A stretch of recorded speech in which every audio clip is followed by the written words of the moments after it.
Okay, I think it's a good time to get started. Thank you for joining us for this webinar on new tools for exploring AAUP faculty compensation survey data. Before I get started, I want to make it clear that we enabled the chat feature, so you can chat with each other, but I will probably not monitor the chat as much as the question and answer page. I will keep an eye on that, and I encourage you to drop questions in there at any time. I will stop periodically to make sure everything's clear before going on to the next topic. But again, I will not monitor the chat, but will monitor the question and answer. So with that, I will go ahead and get started with the webinar.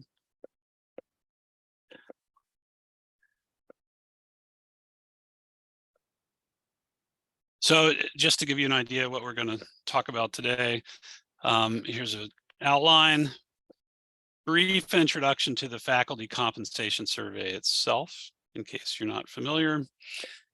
List out a few resources that exist. In addition, some other compensation data resources besides our survey. And then we will dive into this new website that we have launched. And we will not cover the entire website because there's a lot of content there and it is growing every week, but we will focus on full-time faculty salaries as an example of how to use this website. And then we will finish up with just sort of an idea of what's coming in the near future. We are currently developing some other tools as well. And in the end, I'm hoping we can have a nice discussion about how you might use this and how you would like to see us improve the website, and what you think our priorities should be moving forward. So with that, I'll dive into the first topic. What is the AAUP Faculty Compensation Survey? So it was launched back in 1958. It's been around a long time, and at the time, the program had this stated purpose: to achieve correction or mitigation of the distortion in salary structures, which has resulted from the uneven and incomplete impact of competition. So it's the fear at the time was that colleges and universities were losing talent to industry and so forth.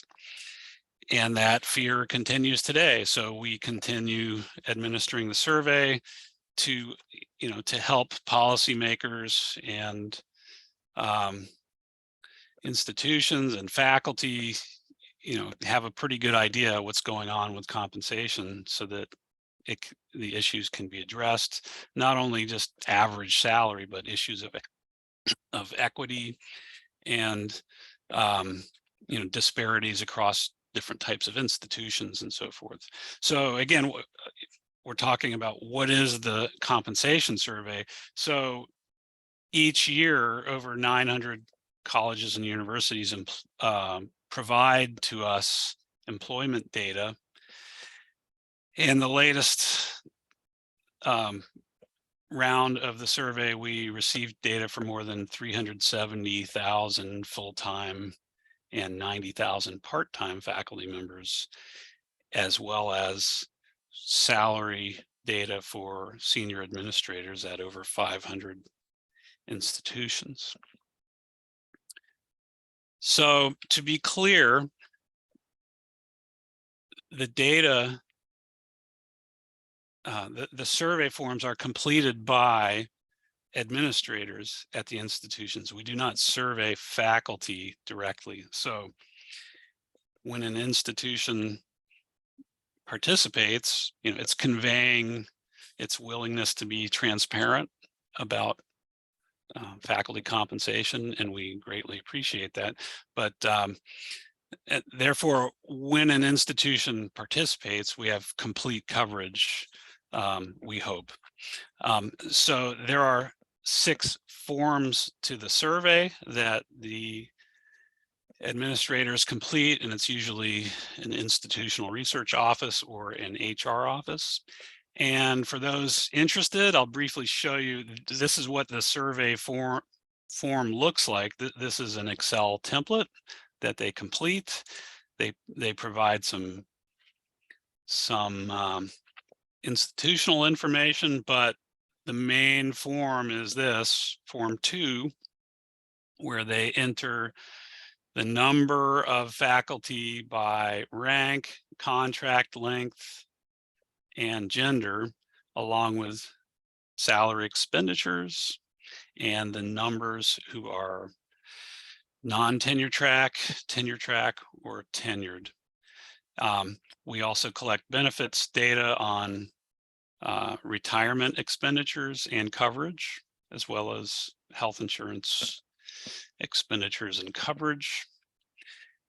And then finally, we collect some information on dependent tuition benefits, not expenditures, because we found that most institutions do not have the capacity to calculate how much those expenditures were.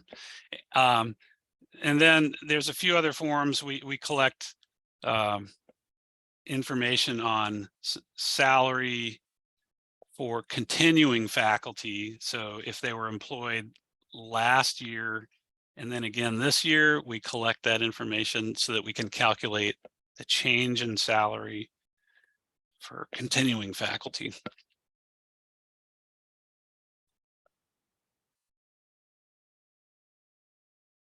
We also collect base and supplementary salary for some key administrators, as well as some minimal information about part-time faculty who are paid on a per course section basis.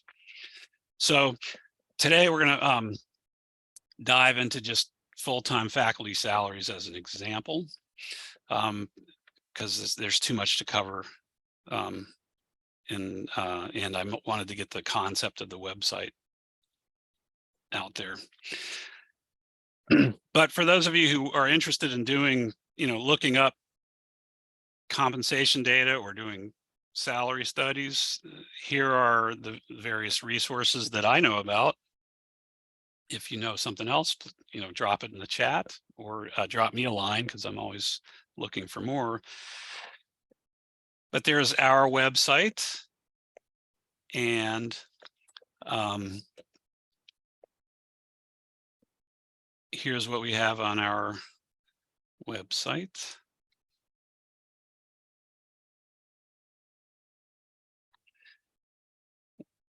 For the survey, we produce an annual report that summarizes the results from each year, and we have prior years' reports available on the website if you're interested. We also, along with those, each year we publish a table that has institution by institution a summary of their responses. So this year's shows, average salaries to the nearest $100, some benefits information, tenure status, salary equity information. And this is all on our public website. But in addition, our chapters can request, by our chapters, AAUP chapters and state conferences can request access to data sets that we compile. Here's one of them, and it's a table that summarizes all of the responses institution by institution, includes various useful information so that folks can drill down and, filter by whatever variables they want to filter, but then ultimately we have the salaries by gender and so forth. Okay. So that's available free of charge to AAUP chapters and state conferences. Institutions can also purchase it for a fee, and the fee is $1,250 if they participate in the survey, or $2,000 if they do not.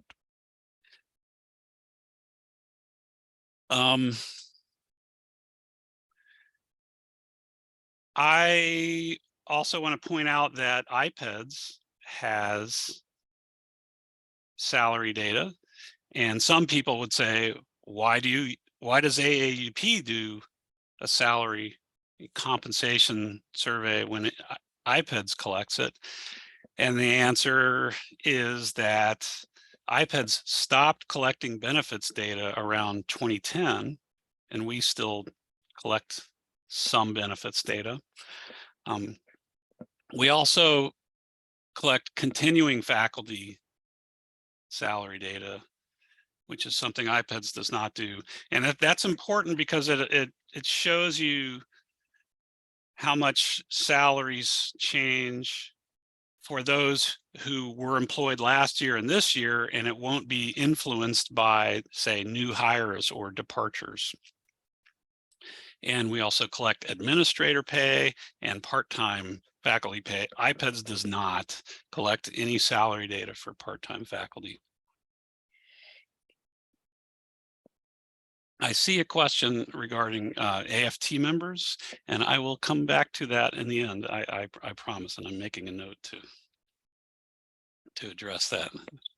Thanks, Anna. For those of you in public research institutions, I highly recommend looking at the Oklahoma State University faculty salary survey by discipline. Our survey does not collect salary data by discipline, nor does IPEDS, but OSU does. And we found, unlike IPEDS, we cannot mandate that anyone participates. So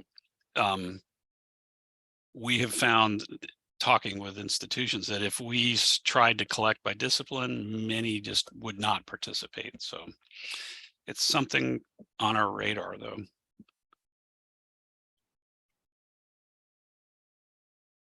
Coupa HR has an excellent survey.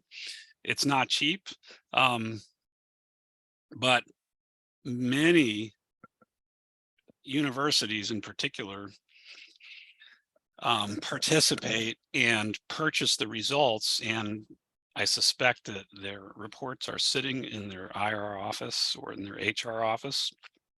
So I often suggest that folks find out who has those results if you're interested. And then finally, University of Delaware cost study can be useful in certain circumstances. They're the only people I know of who collect data on workload, like how many students per faculty member, that type of thing. However, it's they don't have the high level of participation that say IPEDS has or we have. So that's a quick summary. That wasn't the purpose of this webinar, so I'll move on.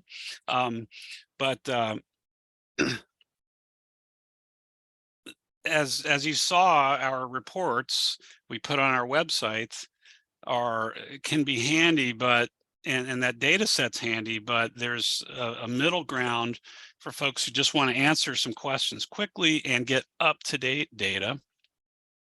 And so we launched this website so that we can make the data readily available on the economic status of the profession.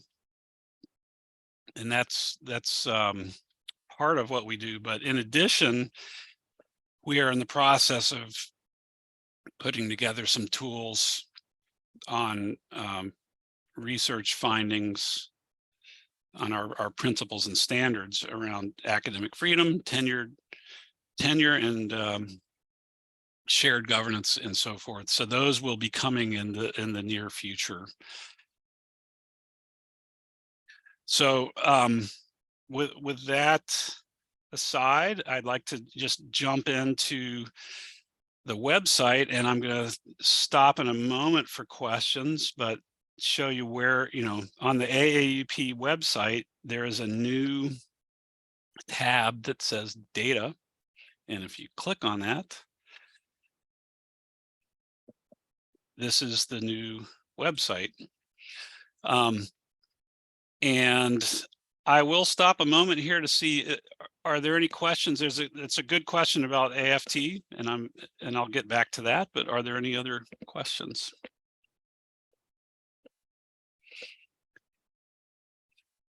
Okay, I don't see any, so I think we're okay taking a look at the website. So the idea is that for now we have 10 tools available, and that's going to grow a lot. We want to put these tools up and have them updated from, periodically each year. When we do our survey, we'll add the new data and keep the old data so that you can look at trends and so forth, and you can search for different types of data. Currently, we only have some data from our survey as well as iPads. And we will take a look at the faculty salaries data to start with. Oh, I see some questions. Thank you. And first of all, is the data available to the public? So I see data in all caps. So the data website is available to the public. The Excel data files that I showed earlier, this type of thing is not. That's something for chapters or institutions who pay, or researchers.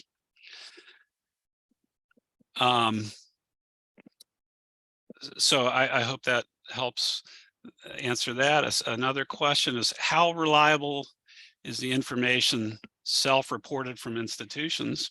So it varies. We spend a lot of time validating the data by comparing with iPad's data. So for example, or just chatting with faculty members at the institutions to see, does this seem reasonable? The institution reported spending 15%, contributing 15% of base salaries toward retirement plans. Does that seem reasonable? No? Okay, at that point, we contact the institution and have a conversation. And I feel that, 95% or higher of the time, the respondents are doing their best to provide very accurate data and follow our instructions. There's a handful where there are some issues, and from time to time, we actually will not include the data for certain institutions because clearly they are not reporting something accurately. But 9 times out of 10, when I contact them and say, this number looks off, there's actually a good reason for it, and I feel like they're doing a pretty good job. The difference between Coupa HR and AAUP is that's a good question. Coupa HR actually collects by discipline, I believe. Last I recall, I used to use that data as an institutional researcher. But they are missing a lot of institutions. last I checked, there are no private R1 institutions providing data to Coupa HR. Maybe you care about that, maybe you don't, but it's I cannot blame Coupa HR for that. I think a lot of private institutions are just not as transparent with their employment data, and I think that they don't want some of that information out there.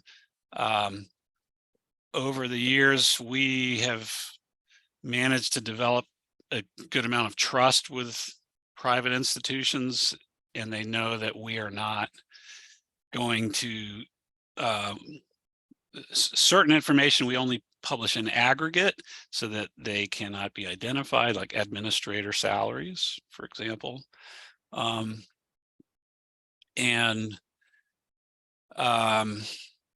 I think, I mean, the purpose is quite different for Coupa HR. It's a professional organization of human resources professionals.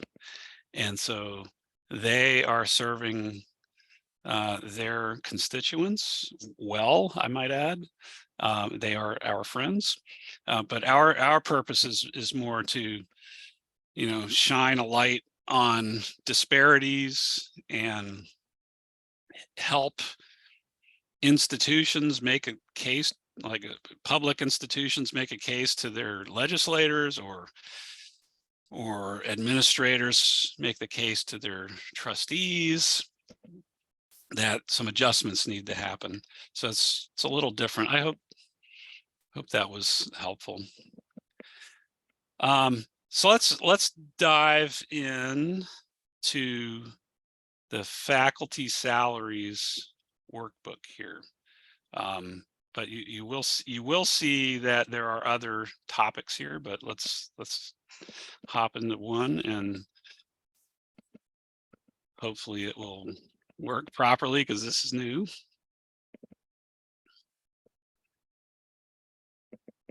Good, and I'm going to make this full screen, and I will increase the size a little bit. Maybe not quite that much. Good.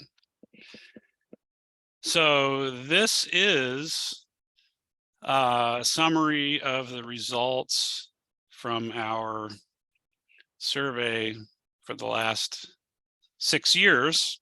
Why only 6? That's when we implemented a new portal for submitting data. The data prior to that is in archives that we are going through now. So hopefully we will be able to add that sometime over the next year or so. I see a question that I will come back to, Rebecca. Thank you.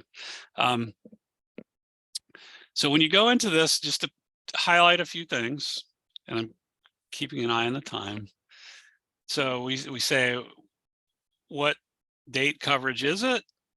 What is the data source? When was it created? When was it last updated? So that you know that this includes data that was submitted before July 8th. And so faculty salaries, we are now seeing the trends for faculty salaries among the institutions that participated in our survey. I emphasize that not all institutions participate, and we have particularly low participation rates among community colleges. We have very good participation rates among doctoral institutions, but that's going to bias the results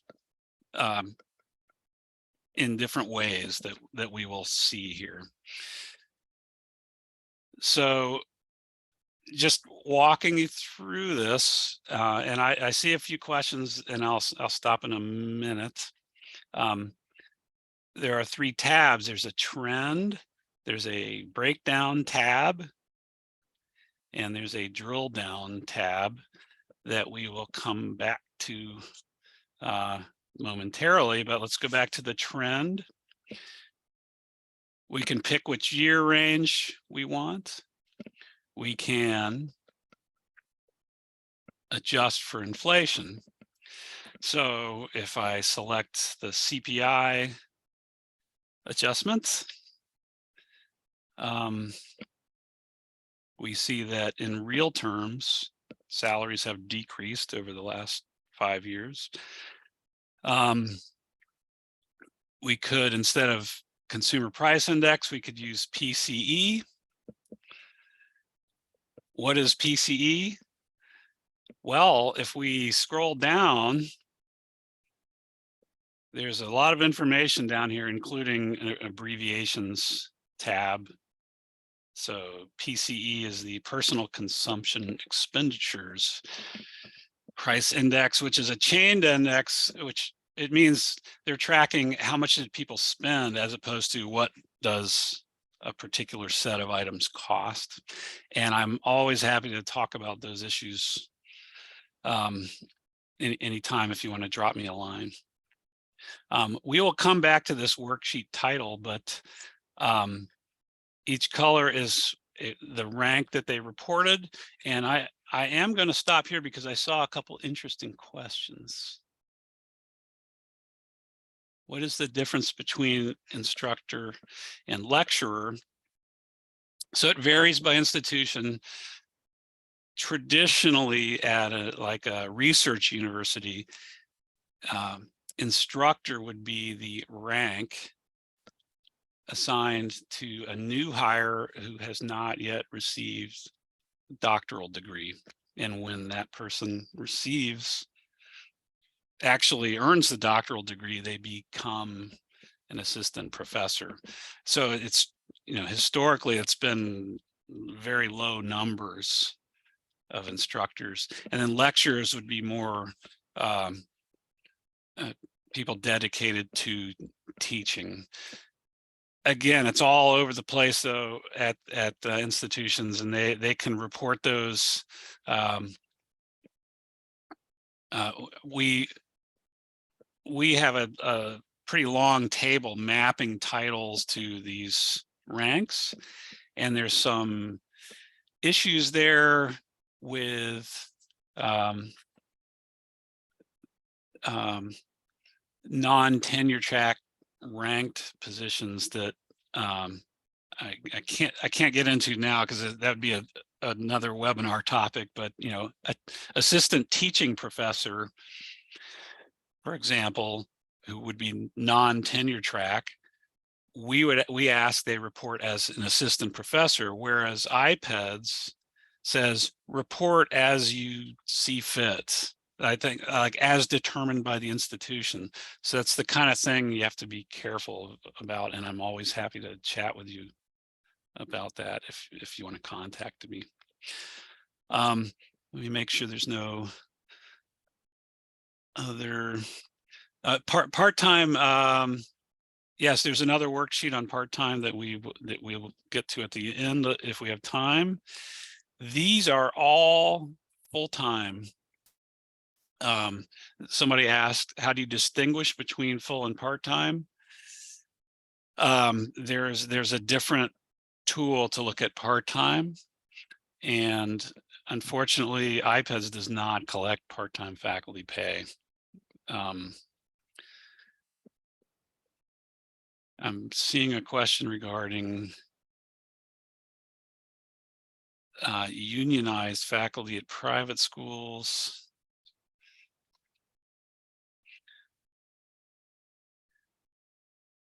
Rebecca, I will come back to that.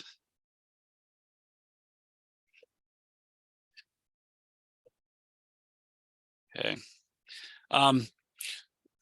So this is kind of interesting, but not super useful. It's just a general illustration of how salaries have changed. but it gets more useful if we go to the breakdown worksheet. And here, these salaries are broken down by AAUP category. And that's similar to the Carnegie classifications, if you're familiar with those. But, you know, we've been running the survey since before the Carnegie classifications existed. So our categories have been more or less consistent since around 1970. And if you wonder what they are, you can scroll down, and here are the definitions of the categories. Okay. But the useful thing with this breakdown tab is that you can pick other breakdown variables. So you can say by academic rank, which is redundant with the first, with the trend chart, but it's just showing it for this 1 year, whatever year you select. But you could say, you could pick Carnegie classification or gender, and or even institution if you were really wanting to see the full picture. And there are some others. I will point out now that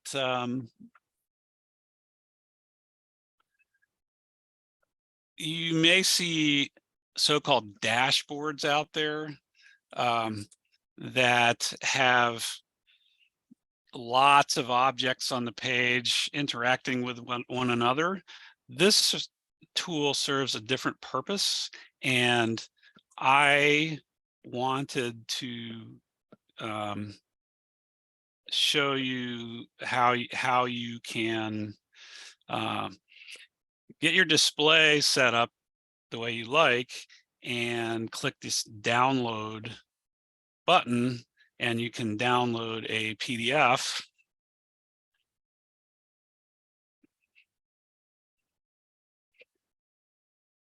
And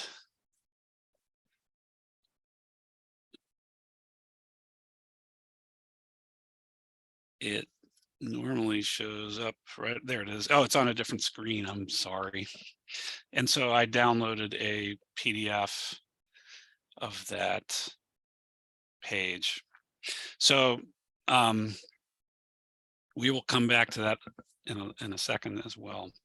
And finally, we go to the drill down. And here's where this becomes a powerful tool. You can filter and drill down to certain types of institutions. And I will do that now. I will select doctoral institutions, and for now, let's just do R1. And there they are. You'll notice that if you hover, you get some details. And notice the footnote at the bottom. So there are often important notes associated with the records. But you can, right now they're sorted alphabetically, but I think I will sort them in descending order. So at the top is Columbia, Pennsylvania. And again, the notes are important. So Columbia, their salary, it includes research allowances because they were unable to separate them out. University of Pennsylvania is number 2, but there's a note, and this gets back to a question a while back, how reliable the data is. I determined that they were leaving some people out, so there's a note here indicating that. Okay. So that's R1. Let's do public R1.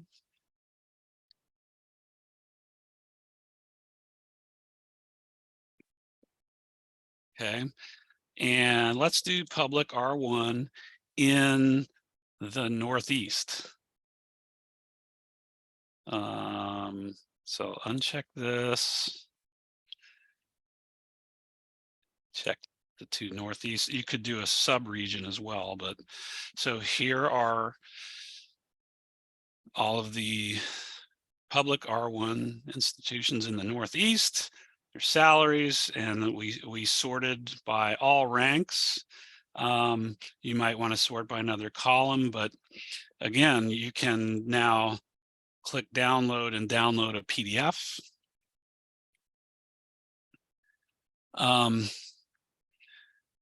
And you may also want to go back to the breakdown tab because you'll see this note: filters set in the drill down worksheet are applied to other tabs. So go back to the breakdown, and this chart represents those public R1 in the Northeast, but it's broken down by classification. That's not particularly helpful, but we could pick another variable. Okay. That's not so interesting either, but maybe just rank. And I'm seeing a few questions. Is there a way to get gender information by institution in the drill down page? Not on the drill down page, but here you can. On the breakdown, you can pick gender. So, and if you are thinking, well, I want to see the breakdown for a particular institution, we can do that, and I'll come back to that in a second. But here's where this worksheet title feature comes into play. Right now, there's nothing on this page indicating what we're looking at, so we let you edit the title, and you can change it to say public R1 Northeast faculty salaries.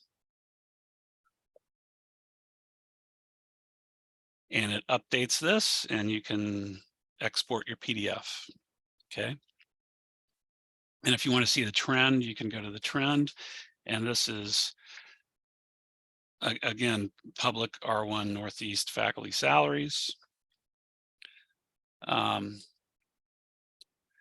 Does one need to be an AAUP member to have access to what you're showing us? No, this is on our public website, so anyone can access this.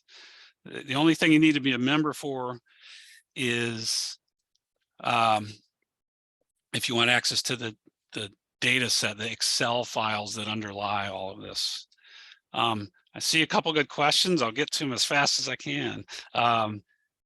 This is an important feature, and this is a general Tableau feature. We see some funny things going on here with the lower ranks. And it looks like some reason a handful of faculty in those R1s were categorized as no rank in that year. You can select these on the legend. There we go, it worked finally. And you can exclude them or keep only, but you can also click this paperclip and combine them. So I'm going to combine lectures and no ranks if that's the kind of thing you want to do. If you're only interested in ranked faculty, you can exclude those altogether. and you get the numbers for ranked. And again, this is inflation adjusted. So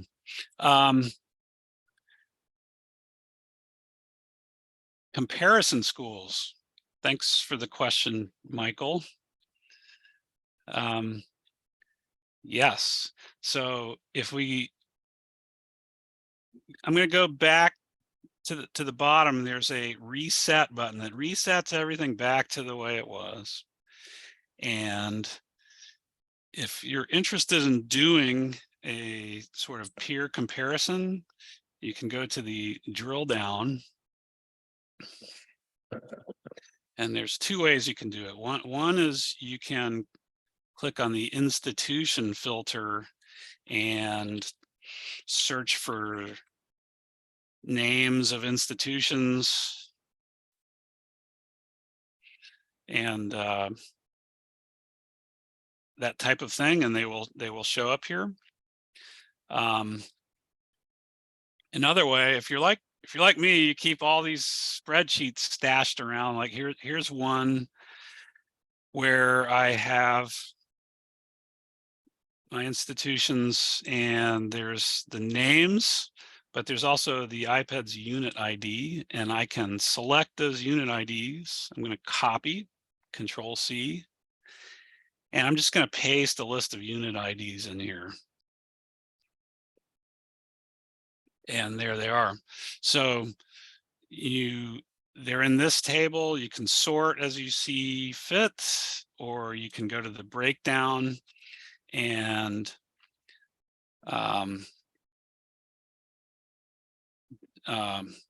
pick whichever breakdown variable you want, or you can go to the trend. So this is University of Alaska, those three institutions. And again, I would, you might want to edit the title, Alaska system, and you might want to do some kind of combination of these ranks if you want. I'm going to select both those, group them.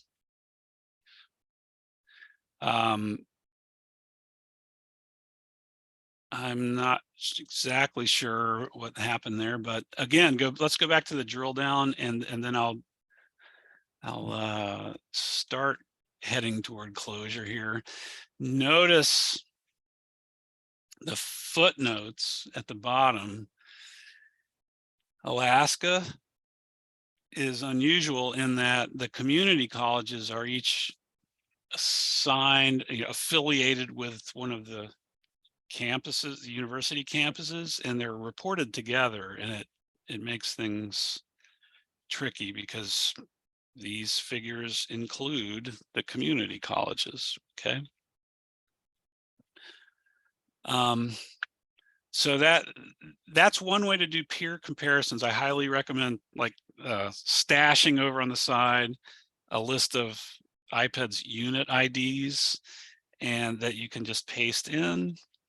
And at this point, I am going to sort of stop there. Okay, there's not too many questions, so I think we can get through this. Okay. I want to move over to looking at another tool that shows iPad's data, but before I do that, let me make sure we're happy here with the questions. First of all, the making the data available to AFT members is an open question right now, and I don't know the answer to that. I am going to chat with our leadership about that. It's never come up, so before I answer that, I should check with some folks. And then back to Rebecca's question about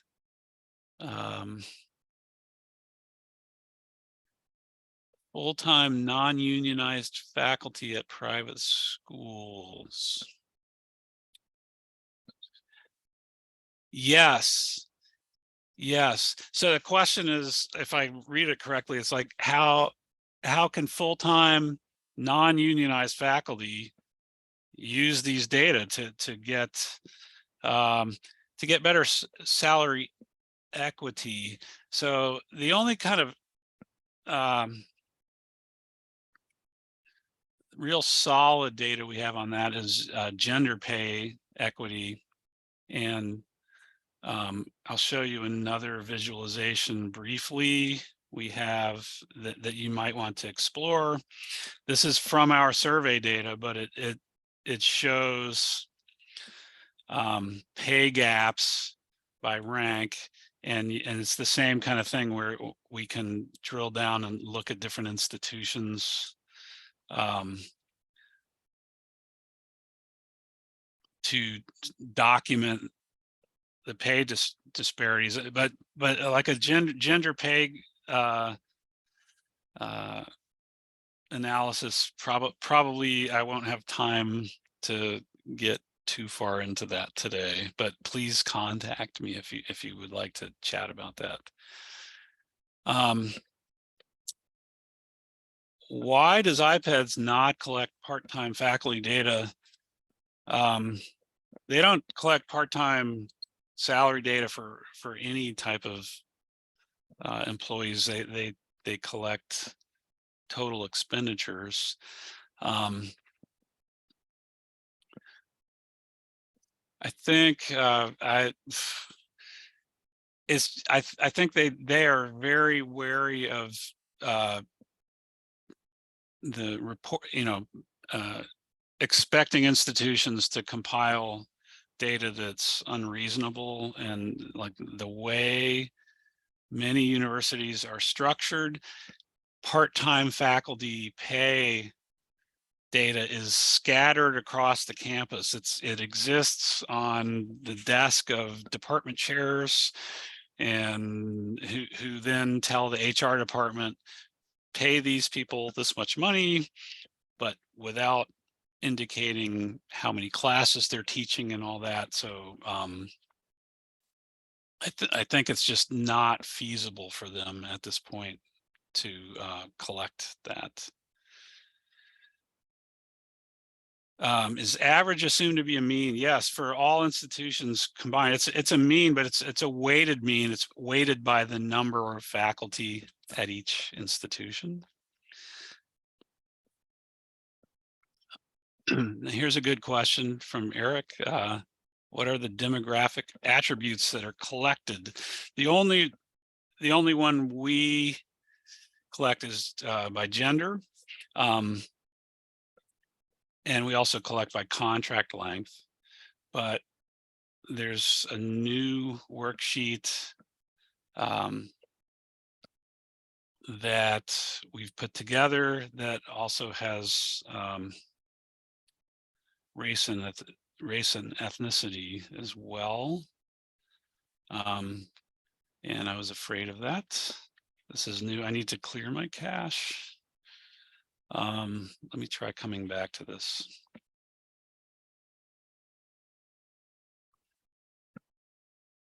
Excellent. So if you're interested in information by race and ethnicity, there's this worksheet to check out, and it lets you do a breakdown by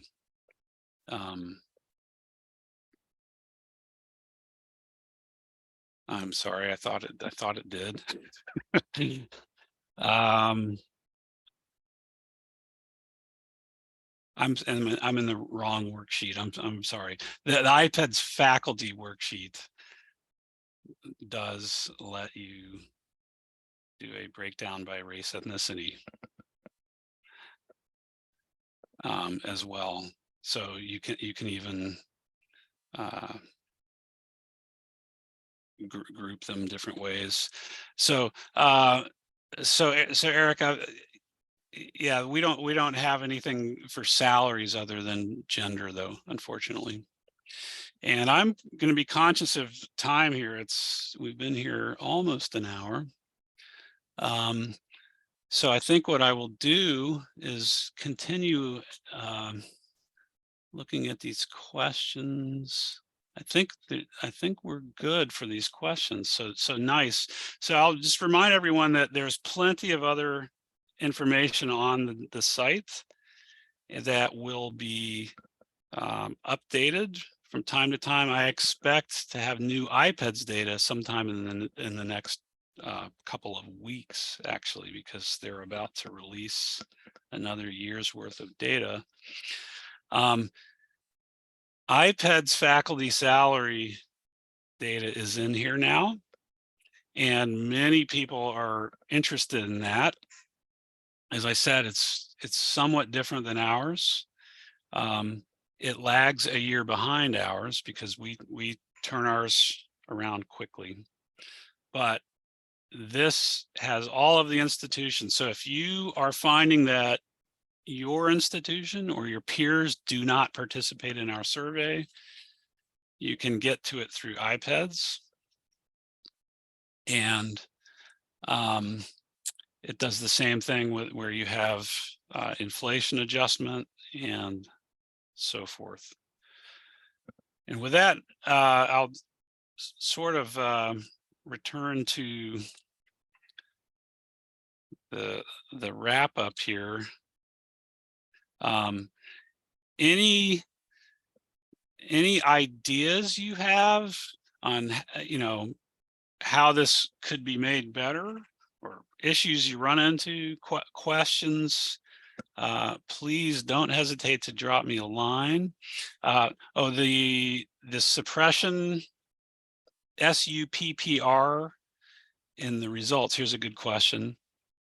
If it says suppression, that means there's not enough faculty members for us to report. We don't want to. We want to protect the information about low numbers of faculty. So if there's only a couple faculty members at a certain rank, we say it was too low.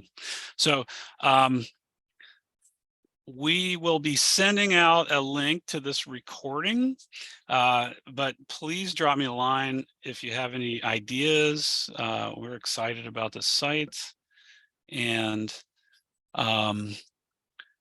in the chat, Gwen, who has been kind enough to set this whole thing up for me so that I didn't need to figure that out. There's a link to provide feedback on this webinar. And I encourage you to drop me a line. I hope this has been helpful, but I do think I'll be conscious of the time, and I think we can end the session now, if that's okay. Thank you so much. I'm excited about this and look forward to hearing your comments.